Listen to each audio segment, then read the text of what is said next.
স্বামীর কাছে স্ত্রীরা এই চারটি জিনিস দাবি করলে স্বামী যদি তা পূরণ না করে ওই স্বামী জাহান্নামে চলে যাবে। স্ত্রীকে বিয়ে করার পরে শুধু খালি তাকে দিয়ে ঘরের কাজ করালা, তার থেকে শুধু খালি খেদমত নিলা, তার সাথে গোলামের মতো আচরণ করলা, নবী করিম সাল্লাল্লাহু আলাইহি সাল্লাম বলছেন তুমি যদি তার হক আদায় না করো কিয়ামতের ময়দানে আল্লাহর কাছে এক পা সামনে এগোতে পারবা না, তুমি জান্নাতে যেতে পারবা না। একবার নবী করিম সাল্লাল্লাহু আলাইহি সাল্লামের কাছে সাহাবারা আসলেন, এসে বললেন ইয়া রাসূলুল্লাহ আমাদের স্ত্রীদের ব্যাপারে কোন হক আছে নাকি? নবী করিম সাল্লাল্লাহু আলাইহি সাল্লাম বলেছেন চারটি হক যদি স্ত্রীদের আদায় না করো আর স্ত্রীরা যদি তোমাদেরকে ক্ষমা না করে মনে রাখবা এক পা জান্নাতের দিকে যেতে পারবা না। বড় কঠিন কথা। স্ত্রীর মর্যাদা বোঝাতে গিয়ে আল্লাহ সুবহানাহু ওয়া তাআলা বলেছেন হুন্না লিবাসুল লাকুম ওয়া আনতুম লিবাসুল লাহুন্না, তোমরা একে অপরের পোশাক। এই জায়গাটাতে আল্লাহ পাক স্বামী এবং স্ত্রীকে সমান অধিকারের কথা বলে দিয়েছিলেন। এই জন্য অবশ্যই খেয়াল রাখতে হবে আপনার স্ত্রীকে আপনি সর্বোচ্চ তাকে মর্যাদা দিতে হবে, তার অধিকার আপনাকে আদায় করতে হবে। প্রথম নাম্বার হচ্ছে সে যদি আপনার কাছে মোহরানা দাবি করে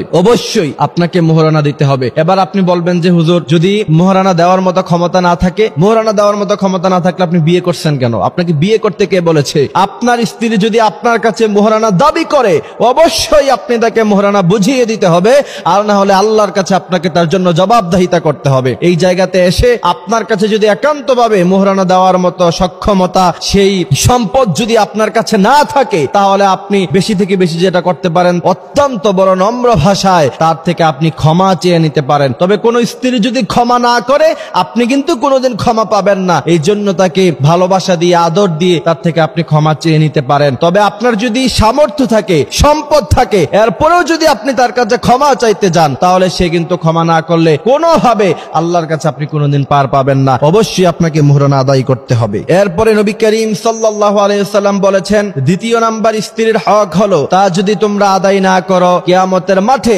আল্লাহ সুবহানাহু ওয়া তাআলা তোমাদেরকে জান্নাত দিবেন না। সেই বিষয়টা হচ্ছে তুমি যেই দামের কাপড় পরো তোমার স্ত্রীকে তুমি সেই দামের কাপড় পরাতে হবে। আপনি দামি দামি ব্র্যান্ডের কাপড় পরলেন, দামি দামি ব্র্যান্ডের জুতা পরলেন, কিন্তু স্ত্রীকে কাপড় কিনে দেওয়ার সময় 500 টাকা দামের, 200 টাকা দামের, 300 টাকা দামের থ্রি পিস তার জন্য কিনলেন, কম দামি বোরকা কিনলেন, কম দামি জুতা কিনলেন, আর অপর দিকে আপনি দামি দামি জুতা কাপড় পাঞ্জাবি টুপি ইউজ করলেন। মনে রাখবেন আল্লাহ সুবহানাহু ওয়া তাআলার কাছে আপনাকে জবাবদিহিতা করতে হবে। আপনি যেই মানের কাপড় ব্যবহার করেন, যেই মানের জুতা ব্যবহার করেন, অর্থাৎ যেই মানের আসবাবপত্র আপনি ইউজ করেন অবশ্যই আপনার স্ত্রীকে সেই মানের আসবাবপত্র আপনাকে দিতে হবে। তৃতীয় নাম্বার হচ্ছে আপনি যেই মানের খাবার খান স্ত্রীকেও সেই মানের খাবার খাওয়াতে হবে। আপনি রেস্টুরেন্টে যান, আপনি কাচ্চি ভাইতে যান, কাচ্চি ডাইনে গিয়ে প্রায় আপনি কাচ্চি খান কিন্তু স্ত্রীকে জীবনে কোনোদিন কিনে দিলেন না, তাকে বিরিয়ানি খাওয়ালেন না। না, নবী করিম সাল্লাল্লাহু আলাইহি সাল্লাম বলেছেন তুমি যেই মানের খাবার খাও অবশ্যই তোমার স্ত্রীকে তুমি সেই মানের খাবার খাওয়াতে হবে। চতুর্থ নাম্বার হচ্ছে দুটি হক, সেই দুটি হক আপনাকে আদায় করতে হবে।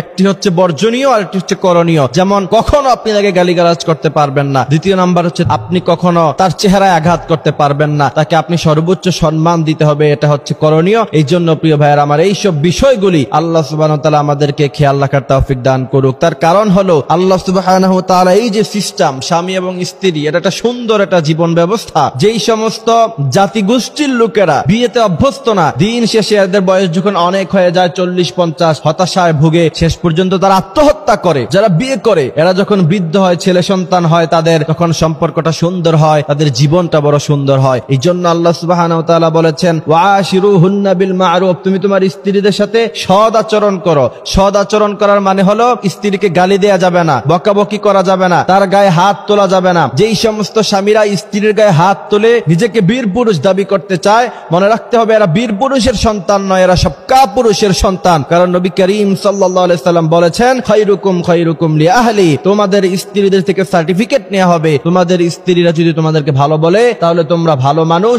আর তোমাদের স্ত্রীরা যদি তোমাদেরকে খারাপ বলে প্রকৃতপক্ষে তোমরা খারাপ মানুষ। আল্লাহ সুবহানাহু ওয়া তাআলা আমাদেরকে কথাগুলি বোঝার মানার তৌফিক দান করুক।